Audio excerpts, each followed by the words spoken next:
Joining us to discuss a bit more, Texas Congressman Lance Gooden is with us. Congressman, great to have you with us. Thank you so much for being here today. Thank you. Wow, you know, that was just a small group behind Jason. You know, you and I both know that the flow of migrants across the U.S. border is at uncharted territory. And we had the word invasion invoked now by that group of judges. And now we have Abbott saying he'll send them back to their country of origin. What is your thought on the fact that the federal government has decided not to enforce the border and it's left to you and Governor Abbott? Well, it's disappointing as a disaster. It's the number one issue back home that I hear about besides inflation and gas prices.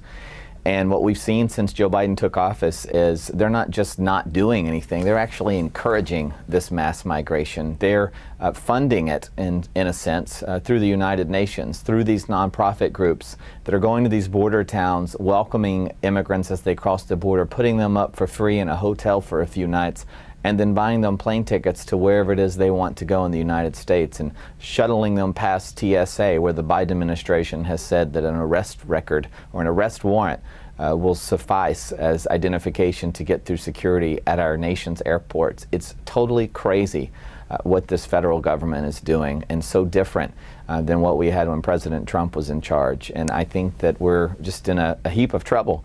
And the federal government has failed us, and state governments like Texas are having to step up. Unfortunately, you've got state governments like California that are part of the problem. But in Texas, we're doing all we can, but the federal government is really falling short. Congressman, I know you're also pro-life as well, and I want your reaction to a new report out today from Immigration and Customs Enforcement saying that detention centers around the country that have women in custody, illegal migrants, can obtain abortions. The order applies to states that have even prohibited abortion since the SCOTUS ruling. Your reaction?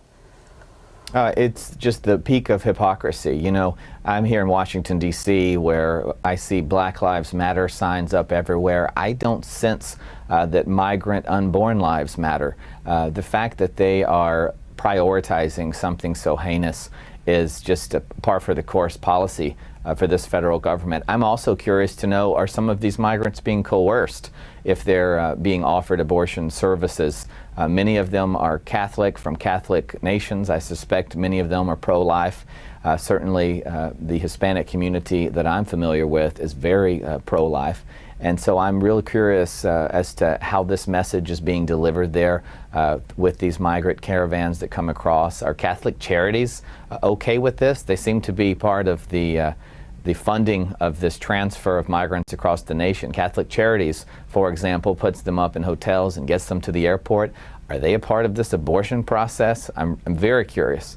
Well, they do get a lot of they do get a lot of grants. You're right, hundreds of thousands of dollars in certain counties, even in Texas, like you said, to shelter them before they get on the flights. I've seen it in McAllen firsthand myself. So it is a really good point to make there about whether or not they are supporting that. But in general, the amount of funding that's given to those NGOs to support this, how do you combat that, Congressman?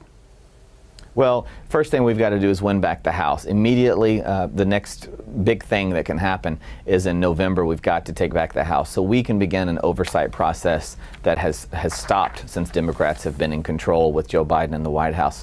No one is getting questions answered if that person asking the question is a Republican. And so this White House, they know that. They know things are bad. They're very much not looking forward to Republicans taking control of the House in January, where we will hold them accountable. And then 2 years later, it's my hope that we have a big change in the White House. But between now and then, we are sounding the alarm, and we are preparing for investigations and oversight that have not taken place since Joe Biden took over in the White House. Texas Congressman Lance Gooden, we appreciate your time today, sir. We know there's a lot going on in the border. Thanks for being with us. Thank you.